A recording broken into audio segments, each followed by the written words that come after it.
نحمده ونصلي ونسلم على رسوله النبي الكريم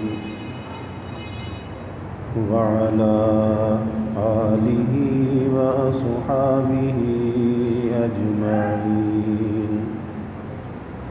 اللهم صل على سيدنا ومولانا محمد وعلى آل سيدنا ومولانا محمد وبارك وسلم صلاة وسلاما كثيرا كثيرا. توفیق الہی اپنے مرشد پاک کی برکت سے عشاء کی اس نشست میں شمائل نبوی صلی اللہ علیہ وسلم کا درس چل رہا ہے، اور اس نیت اور ارادے کے ساتھ کہ اللہ تعالیٰ اس ذکر حبیب کی برکت سے سارے عالم کو، ساری انسانیت کو اس کرونا کی وبا سے نجات عطا فرمائے، اور اللہ تعالیٰ ذکر حبیب کی برکت سے اپنے حبیب کی سچی محبت، آپ کی اطاعت، آپ کی معیت اور آپ صلی اللہ علیہ وسلم کی شفاعت اللہ ہم سب کو نصیب فرمائے. رسول اللہ صلی اللہ علیہ وسلم کی عادات طیبات کے بارے میں بات چل رہی ہے. آج جو عنوان ہے وہ حضور صلی اللہ علیہ وسلم کے وعظ و تقریر کا انداز کیا تھا. آپ صلی اللہ علیہ وسلم صحابہ سے انفرادی طور پر بھی مخاطب ہوتے تھے اور اجتماعی طور پر بھی آپ صلی اللہ علیہ وسلم صحابہ کرام کو وعظ و نصیحت فرماتے تھے. تو اس میں آپ صلی اللہ علیہ وسلم کا انداز یہ ہوتا تھا کہ جب مسجد میں آپ صلی اللہ علیہ وسلم وعظ فرماتے تو عصائے مبارک پر ٹیک لگا کر قیام فرماتے، یعنی ہاتھ میں ایک عصا ہوتا اور عصے سے ٹیک لگا کر آپ صلی اللہ علیہ وسلم قیام فرماتے. اور اگر میدان جہاد میں نصیحت فرماتے تو کمان پر ٹیک لگا کر کھڑے ہوتے، یعنی جو کمان ہوتی ہے اس کمان پر ٹیک لگا کر میدان جہاد میں آپ صحابہ کو نصیحت فرماتے. لیکن مسجد نبوی میں انداز یہ تھا کہ آپ عصا مبارک کے ساتھ کھڑے ہوتے تھے اور پھر آپ نصیحت فرماتے تھے. جیسے اکثر مساجد میں ہوتا ہے کہ جمعے کے خطبے میں امام کے ہاتھ میں عصا ہوتا ہے، تو وہیں سے لیا گیا کہ آپ صلی اللہ علیہ وسلم کا یہ معمول تھا. اور پہلے ایک درخت کا تنا تھا مسجد نبوی میں، اس درخت کے تنے کے ساتھ آپ ٹیک لگا کر کھڑے ہو کر یا اس پہ ہاتھ رکھ کر آپ لوگوں کو نصیحت ارشاد فرماتے تھے. پھر ایسا ہوا کہ ممبر تیار ہو گئے، اور واقعات میں آتا ہے کہ جب آپ ممبر پر تشریف فرما ہوئے اور وہاں سے نصیحت ارشاد فرمانے لگے تو وہ جو درخت کا تنا تھا جس کے ساتھ آپ پہلے کھڑے ہوتے تھے، تو اس میں سے ایسی آوازیں آنے لگی جیسے کسی کو رونے کی آواز آتی ہے، یعنی وہ آپ کی جدائی کو برداشت نہ کر سکا. اب یہ بظاہر تو ہمارے نزدیک یہ چیزیں مردہ ہیں، لیکن اللہ نے ان چیزوں کو بھی ایک شعور عطا کیا ہے، ایک حیات ان کو بھی اللہ نے عطا کی ہے. آپ صلی اللہ علیہ وسلم نے اس پر ہاتھ رکھا اور اس کو تسلی دی. اور یہ عجیب یہ حصہ ہے مسجد نبوی کا کہ جہاں پر آپ صلی اللہ علیہ وسلم کا منبر ہے اور پھر ایک طرف آپ کا حجرہ مبارکہ ہے، تو آپ نے فرمایا ما بین بیتی و منبری روضۃ من ریاض الجنہ، کہ میرے منبر اور میرے حجرے کے درمیان کا جو یہ حصہ ہے یہ جنت کے باغوں میں سے باغ ہے. اسی لیے سے ریاض الجنہ کہتے ہیں کہ یہ جنت کا ایک ٹکڑا ہے، آپ کے منبر سے لے کر آپ کے حجرہ مبارکہ تک. اور حجرہ مبارکہ کہاں ہے؟ جہاں آپ آرام فرمائیں، یہ آپ کا حجرہ ہے. اور دوسری بات آپ نے یہ فرمائی کہ میرا جو منبر ہے وہ میرے حوض پر ہے، یعنی آپ کا جو حوض کوثر ہے، آپ نے فرمایا کہ میرا منبر میرے حوض پر ہے، اور یہ میرے منبر اور گھر کے درمیان کا جو فاصلہ ہے یہ روضۃ من ریاض الجنہ، کہ یہ جنت کے باغوں میں سے باغ ہے. عجیب بابرکت وہ جگہ ہے، اللہ وہاں کی حاضری سب کو نصیب فرمائے۔ جب آپ صلی اللہ علیہ وسلم وعظ کہتے تو وعظ کہتے وقت جسم مبارک دائیں بائیں جھومتا، یعنی وعظ کہنے میں بعض لوگ دائیں جانب بیٹھے ہوتے ہیں، بعض بائیں جانب ہوتے ہیں، بعض سامنے ہوتے ہیں، تو آپ دائیں بائیں بھی متوجہ ہوتے، سامنے والوں کی طرف بھی متوجہ ہوتے، اس طرح سے آپ نصیحت فرماتے، اور مثالوں پر ہاتھوں کو حسب منشا حرکت دیتے، یعنی کوئی بات ایسی ہوتی ہے کہ جس میں آپ اپنے ہاتھوں کو حرکت دیتے تھے، ان مثالوں کے اعتبار سے حرکت دیتے تھے، اور جیسے انسان کی زبان کی ایک گفتگو ہوتی ہے، ایک بولی ہوتی ہے، اسی طرح اس کے بدن کی بھی ایک بولی ہوتی ہے، جسے کہتے ہیں نا کہ باڈی لینگویج ہے، تو انسان کے بدن کی بھی ایک زبان ہے، تو وہ اشاروں سے، ہاتھ کے اشارے سے یا کسی اور طرح سے ان چیزوں کو انسان سمجھانے کے لیے استعمال کرتا ہے۔ تو مثالوں پر ہاتھوں کو حسب منشا حرکت دیتے، اور بعض وقت ہاتھوں کے پٹھوں کی آواز سنائی دیتی تھی، یعنی اس طرح سے حرکت فرماتے تھے کہ وہ آواز بھی سنائی دیتی تھی۔ آپ صلی اللہ علیہ وسلم وعظ منبر پر بھی کہتے اور سواری پر بھی کہتے، یعنی جب مسجد میں آپ تشریف فرما ہوتے تو منبر پر کھڑے ہو کر بھی اور منبر پر بیٹھ کر بھی آپ وعظ ارشاد فرماتے، نصیحت ارشاد فرماتے، اور کبھی ایسا ہوتا کہ آپ مسجد سے باہر ہیں اور سواری پر ہیں، تو سواری پر بیٹھے بیٹھے بھی آپ صحابہ کو نصیحت ارشاد فرماتے تھے۔ وعظ و تلقین کے خصوصی اور مختصر جلسے تو تقریباً ہر نماز اور خاص طور سے نماز صبح کے بعد تو منعقد ہوا ہی کرتے تھے، یعنی اکثر یہ ہوتا تھا کہ آپ صلی اللہ علیہ وسلم نماز کا سلام پھیرتے، اور نماز کا سلام پھیر کر آپ صحابہ کی طرف متوجہ ہو جاتے، اور پھر صحابہ آپ کی خدمت میں حاضر ہوتے، اور کوئی بات معلوم کرنی ہوتی، کچھ دریافت کرنا ہوتا تو آپ سے سوال کرتے۔ لیکن صبح کی جو نماز ہوتی، فجر کی نماز، اس میں خاص طور پر ایسا ہوتا کہ آپ صحابہ کی طرف متوجہ ہوتے، اور پھر صحابہ سے خود فرماتے ہوئے کسی نے کوئی خواب دیکھا ہے تو بتاؤ۔ اگر کسی نے کوئی خواب دیکھا ہوتا تو اپنا خواب بیان کرتا، آپ صلی اللہ علیہ وسلم اس کے خواب کی تعبیر بیان فرماتے۔ اسی طرح صبح کے وقت بعض لوگ آ جاتے، اپنے پانی کے برتن لے کر آتے، اور برکت کے لیے آپ صلی اللہ علیہ وسلم کا دست مبارک اس پانی میں ڈلواتے تاکہ اس پانی کے اندر برکت آ جائے۔ تو صبح کا وقت بڑا اہم ہوتا تھا کہ اس میں آپ صلی اللہ علیہ وسلم زیادہ لوگوں کی طرف متوجہ ہوتے تھے، لیکن اس کے علاوہ ہر نماز میں یہ کیفیت تھی۔ اور اسی طرح افادہ عام کی غرض سے، یعنی ایک ہوتی ہے مجلس خاص، اور ایک ہوتی ہے مجلس عام، اور ایک ہوتی ہے مجلس اخص الخواص۔ تو اخص الخواص تو یہ ہے کہ کسی خاص مشورے کی مجلس میں چند لوگ ہوں یا کوئی ایک آدمی ہو جو خاص طور پر بیٹھ کر کوئی مشورہ کرے، یہ بھی ایک مجلس ہے۔ اور مجلس خاص یہ ہے کہ کچھ مخصوصین جمع ہوں، جیسے نماز کے بعد جمع ہو گئے اور ان مخصوصین کے ساتھ بیٹھ کر کوئی بات کی جائے۔ اور مجلس عام یہ ہے کہ جس میں عام طریقے سے لوگوں کو آنے کی اجازت ہو اور عام طریقے سے لوگوں کو خطاب کیا جائے، تو یہ مجلس عام ہے۔ اور یہ تینوں قسم کی مجالس آپ صلی اللہ علیہ وسلم کی ہوتی تھی۔ تو افادہ عام کی غرض سے ایک عام جلسہ بھی کبھی کبھی آپ طلب فرما لیا کرتے تھے، یعنی اس کے لیے اعلان ہوتا تھا کہ لوگوں فلاں وقت جمع ہو جاؤ، آپ صلی اللہ علیہ وسلم کچھ نصیحت فرمائیں گے۔ پھر دوران وعظ جس امر پر نہایت زور دینا ہوتا، یعنی بیان میں بعض باتیں ایسی ہوتی ہیں کہ جس پر زیادہ اہمیت کے ساتھ لوگوں کو متوجہ کرنا ہوتا ہے، تو جب اس قسم کی کوئی بات آپ صلی اللہ علیہ وسلم فرماتے تو ان الفاظ کو ادا کرنے میں آپ قسم کھاتے ہیں، اور قسم کھانے کا مقصد یہ ہوتا ہے کہ یہ بات بڑی اہمیت والی ہے، اس بات کو غور سے سنو، اس بات کو اپنے عمل کے اندر لے کر آؤ، اور اگر کوئی بچنے کی چیز ہے تو اس سے بچنے کی کوشش کرو، بچنے کی فکر کرو۔ تو آپ قسم کھا کر ان الفاظ کو ادا فرماتے اور فرماتے والذی نفسی بیدی، والذی نفسی بیدی، یعنی قسم ہے اس ذات کی جس کے دست قدرت میں میری جان ہے۔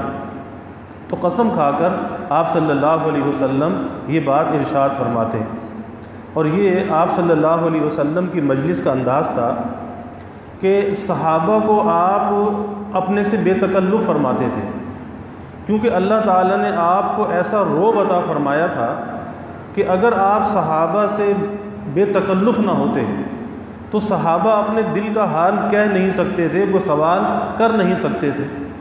تو انداز مبارک یہ ہوتا تھا کہ مجلس میں آنے والوں کی خیریت دریافت فرماتے اور بالکل بے تکلف انداز میں ان سے گفتگو فرماتے، کبھی بازار کی چیزوں کے بارے میں پوچھتے، کبھی فصل کے بارے میں پوچھتے، کبھی طبیعت اور مزاج کے بارے میں پوچھتے، تاکہ وہ آنے والا بے تکلف ہو جائے اور اس کی طبیعت کے اندر کوئی حجاب باقی نہ رہے، کیونکہ نفع کا جو مدار ہوتا ہے وہ نفع کا مدار بے تکلفی پر ہوتا ہے۔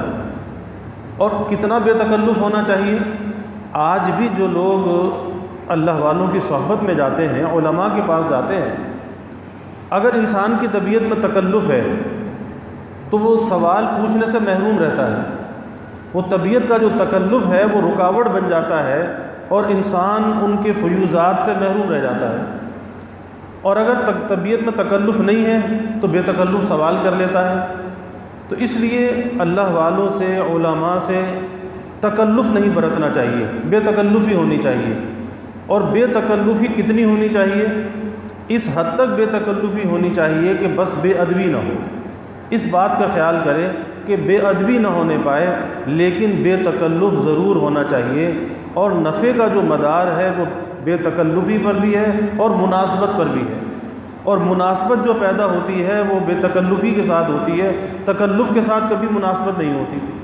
تو اس لیے حضور صلی اللہ علیہ وسلم کا یہ انداز مبارک تھا کہ آپ صحابہ سے اپنے آپ کو بے تکلف فرماتے تھے، تو صحابہ بھی بے تکلف ہو جاتے تھے۔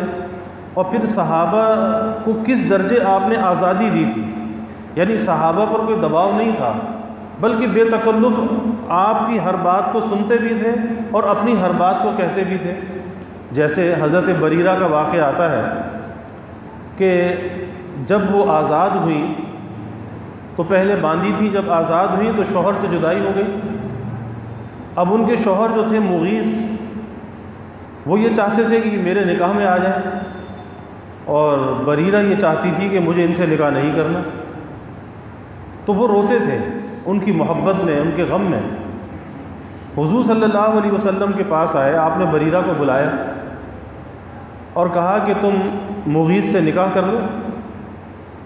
تو فوراً انہوں نے یہ سوال کیا کہ یا رسول اللہ صلی اللہ علیہ وسلم، یہ آپ کا حکم ہے یا مشورہ؟ کیونکہ حکم کا الگ حکم ہے اور مشورے کا الگ حکم ہے۔ مشورہ ماننا نہ ماننا یہ انسان کے اختیار میں ہے کہ کوئی آدمی کسی سے مشورہ کرتا ہے، مشورہ دینے والے نے مشورہ دے دیا، اب جس نے مشورہ لیا اس کی مرضی ہے کہ وہ مانے یا نہ مانے، لیکن مشورہ دینے والے کو ثواب مل گیا۔ آج لوگ برا مانتے جی دیکھو ہم سے پوچھا بھی تھا اور ہم سے مشورہ بھی کیا اور ہماری بات مانی بھی نہیں۔ تو بھائی آپ کو برا نہیں ماننا چاہیے، آپ کو مشورہ دینے کا ثواب مل گیا، اب آگے وہ مانے یا نہ مانے اس کی مرضی ہے۔ اسی طریقے سے کبھی ایسا بھی ہوتا ہے کہ کسی آدمی نے مشورہ مانگا اور مشورہ دینے والے نے مشورہ دے دیا، اب اس نے مشورے پہ عمل کر لیا، جب مشورے پہ عمل کیا تو اس کا کوئی نقصان ہو گیا، مشورہ الٹ ہو گیا۔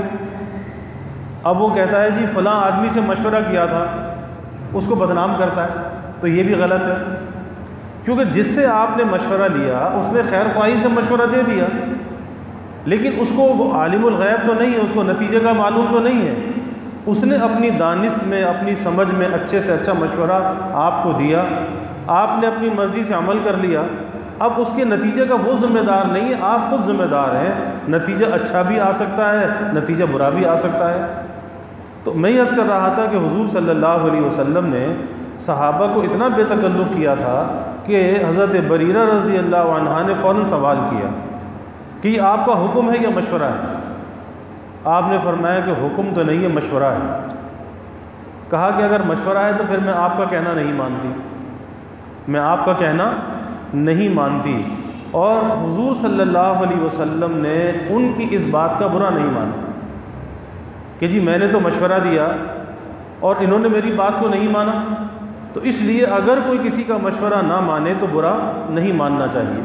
اسی طرح ایک واقعہ اور آتا ہے کہ عبد الرحمن ابن عوف رضی اللہ تعالی عنہ بڑے درجے کے صحابہ میں سے ہیں، عشرہ مبشرہ میں سے ہیں۔ ایک مرتبہ حضور صلی اللہ علیہ وسلم کی خدمت میں حاضر ہوئے تو دیکھا کہ ان کے بدن پر، ان کے کپڑوں پر ایک خاص قسم کا رنگ لگا ہوا ہے، اور وہ ایک خاص قسم کی خوشبو ہوتی تھی، اس خوشبو کے رنگ کا وہ اثر تھا جو ان کے کپڑوں پہ نمایاں تھا۔ آپ سمجھ گئے کہ انہوں نے شادی کی ہے، انہوں نے نکاح کیا ہے۔ اب اس زمانے کا مدینہ طیبہ کتنا چھوٹا سا تھا، اور حضور صلی اللہ علیہ وسلم بھی بنفس نفیس موجود تھے، لیکن عبد الرحمن ابن عوف جو اتنے جلیل القدر صحابی ہیں، عشرہ مبشرہ میں سے ہیں، لیکن انہوں نے حضور صلی اللہ علیہ وسلم کو اپنے نکاح کی دعوت نہیں دی۔ آپ نے جب وہ رنگ ان کے لباس پر دیکھا، اس خوشبو کا اثر دیکھا، پوچھا عبد الرحمن تم نے نکاح کیا ہے؟ کہا کہ جی یا رسول اللہ صلی اللہ علیہ وسلم نکاح کیا ہے۔ تو آپ نے شکوہ نہیں کیا کہ اچھا تم نے نکاح کیا اور مجھے نہیں بلایا، ایسے کیسے تم نے نکاح کر لیا؟ نہیں، آپ نے ان کے نکاح میں برکت کی دعا دی، برکت کی دعا دی۔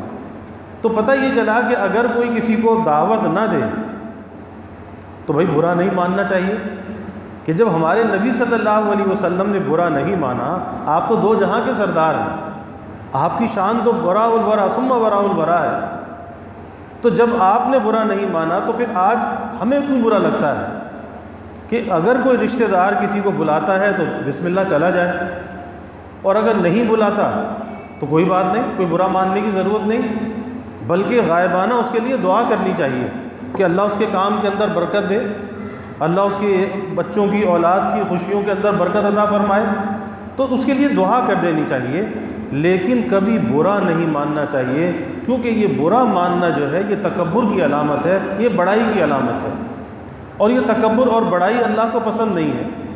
یعنی انسان اپنے کو اس بات کا اہل سمجھتا ہے کہ جی مجھے ہر موقع پہ بلایا جائے، مجھے یاد رکھا جائے، اور مجھے کیسے بلا دیا گیا؟ تو کیا انسان اتنا لازم و ملزوم ہے کہ اسے ہر جگہ پوچھا جائے، ہر جگہ بلایا جائے؟ اس لیے اپنی آپ کی، اپنی اہمیت کی انسان کو خود نفی کرنی چاہیے، اور کبھی اپنی آپ کو، اپنی ذات کو لازم و ملزوم نہیں سمجھنا چاہیے کہ شاید میرے بغیر کوئی کام ہوگا نہیں، اور یہ تو دنیا کا کارخانہ ہے، چلتا رہے گا، چلتا رہا ہے، چلتا رہے گا، انسان آتے رہے، انسان جاتے رہے، لیکن دنیا کا کارخانہ نہیں روکا، یہ کارخانہ چل رہا ہے، چلتا رہے گا، تو کوئی لازم و ملزوم نہیں ہے۔ اس لیے اس خام خیالی کے اندر نہیں رہنا چاہیے، اور اس تکبر اور بڑائی کو اپنے ذہن سے نکالنا چاہیے۔ 100 دفعہ کوئی بلائے، 100 دفعہ چلا جائے۔ ایک واقعہ آتا ہے ایک اللہ والوں کا کہ ایک شخص نے امتحان لیا، کہا کہ حضرت آپ کی میرے گھر پہ دعوت ہے۔ کہا جی بہت اچھا، فلاں وقت دعوت ہے۔ پہنچ گئے، دروازے پہ دستک دی، کہا جی کیسے آنا ہوا؟ اب وہ کہہ رہا ہے جس نے دعوت کی ہے، کیسے آنا ہوا؟ کہا جی آپ نے دعوت کی تھی۔ کہا جی میں نے تو آپ کی دعوت نہیں کی۔ کہا کہ بہت اچھا، واپس چلے گئے۔ پھر کچھ دور گئے، پھر وہ بلا کر لایا کہ جی میں نے تو آپ کو بلایا تھا، آپ تو واپس جا رہے ہیں۔ پھر آ گئے، پھر اس نے یہ کہا جی آپ کیسے آ گئے، میں نے تو آپ کی دعوت نہیں کی۔ الغرض یہ کہ کئی دفعہ ایسا کہا، لیکن اللہ والے تھے، انہوں نے اس بات کا برا نہیں مانا۔ اور کسی نے کہا کہ بھئی جب وہ شخص آپ کی اتنی تصدیق کر رہا تھا تو پھر آپ کیوں بار بار جا رہے تھے؟ تو فرمایا کہ بھئی ایک مسلمان کسی کو اگر دعوت دے کر بلا رہا ہے تو ٹھیک ہے، یہ تو کتے میں بھی خاصیت ہے کہ اگر اسے روٹی اس کو ڈالو تو آ جاتا ہے، دھتکارو تو چلا جاتا ہے۔ تو اگر مجھے اس نے دھتکار دیا، چلا گیا، بلایا تو چلا گیا، اور دھتکارا تو پھر واپس چلا گیا، اس میں کون سا برا ماننے کی بات ہے؟ تو یہ چیز ہے اپنے نفس کو مہذب بنانے کی، کہ انسان کا نفس مہذب جب بنتا ہے، تہذیب اس کے اندر جب آتی ہے کہ جب اس کے اندر سے یہ انا نکلتی ہے، یہ تکبر اور بڑائی نکلتی ہے۔ ہم سمجھتے ہیں کہ شاید تہذیب اس چیز کا نام ہے کہ ہم بہت اچھا لباس پہن لیں، اچھے اچھے مکانوں میں رہنے لگیں، تو یہ کوئی ہم بہت زیادہ تہذیب والے ہو گئے۔ نہیں، یہ تہذیب نہیں ہے۔ یہ ان چیزوں کا تعلق انسان کے ظاہر کے ساتھ ہے، اور تہذیب کا جو تعلق ہے اس کا انسان کے باطن کے ساتھ تعلق ہے، ظاہر کے ساتھ تعلق نہیں ہے کہ انسان کے اندر عاجزی ہو، انکساری ہو، کسی کی بات کا برا ماننا نہ ہو۔ تو یہ سارے سبق ہمیں کہاں سے ملتے ہیں؟ رسول اللہ صلی اللہ علیہ وسلم کی حیات طیبہ سے ملتے ہیں، صحابہ کی زندگیوں سے یہ سبق ہمیں ملتے ہیں۔ اور بھائی اسی جوش اور جذبے کے ساتھ ان باتوں کو سننا چاہیے کہ ہمیں ان باتوں کو اپنے عمل میں لے کر آنا ہے، اور جو کوتاہیاں ہمارے اندر ہیں، خاص کر یہ تکبر کا جو رذیلہ ہے، تکبر، بڑائی، اس کی لہریں مختلف انداز میں انسان کے اندر سے اٹھتی ہیں۔ بات بات کا برا لگنا، بات بات میں اپنی اہمیت کا جتلانا، تو اس کی نفی کرنی چاہیے، اس عادت کو اپنے اندر سے مٹانا چاہیے۔ اور جب تک اس عادت کو انسان نہیں مٹاتا، اس انا پرستی کے اندر مبتلا رہتا ہے، تو اس انا کے ساتھ اس میں فنا نہیں آتی، اور اگر فنا نہیں آتی تو اللہ کا تعلق بھی اسے حاصل نہیں ہوتا، چاہے ظاہر میں کتنا ہی اچھے سے اچھا کیوں نہ نظر آئے۔ لیکن اللہ تعالیٰ اس دل کو دیکھتا ہے کہ دل کی کیا کیفیت ہے۔ اللہ ہمیں اپنی رضا کے لیے مٹنا نصیب فرمائے، اور ان باتوں پر عمل کی اللہ توفیق عطا فرمائے۔ وآخر دعوانا الحمد للہ رب العالمین والعاقبۃ للمتقین والصلاة والسلام علی اشرف الانبیاء والمرسلین اللہم صل علی سیدنا و مولانا محمد وعلی آل سیدنا و مولانا محمد وبارک وسلم۔ ربنا آتنا فی الدنیا حسنہ وفی الآخرۃ حسنہ وقنا عذاب النار۔ ربنا اتمم لنا نورنا واغفر لنا انک علی کل شیء قدیر۔ اللہم اعنا علی ذکرک و شکرک و حسن عبادتک۔ اللہم وفقنا لما تحب و ترضی من القول والعمل والفعل والنیت والہدی انک علی کل شیء قدیر۔ اللہم ارزقنا حبک وحب حبیبک صلی اللہ علیہ وسلم۔ اللہم ارزقنا شہادۃ فی سبیلک واجعل موتنا ببلد رسولک۔ یا اللہ یا رحمن یا رحیم یا کریم یا ارحم الراحمین یا اکرم الاکرمین۔ یا اللہ ہمارے گناہوں کو معاف فرما، یا اللہ ہماری خطایا سے درگزر فرما، یا اللہ اپنی محبت معرفت عطا فرما، اپنی رضا والی زندگی یا اللہ نصیب فرما، اپنے رضا والے کاموں کی یا اللہ توفیق عطا فرما، اپنی مرضیات پہ چلنا یا اللہ آسان فرما، نامرضیات سے ہماری حفاظت فرما، ذکر و فکر والی حیات طیبہ یا اللہ نصیب فرما، اس ذکر حبیب کی یا اللہ کامل برکات ہمیں نصیب فرما، ذکر حبیب کے انوار سے ہمارے قلوب کو منور فرما، اپنے نبی کی تعلیمات پہ چلنے والا بنا، آپ کے طریقوں کی محبت اور عظمت یا اللہ ہمارے دلوں میں پیدا فرما۔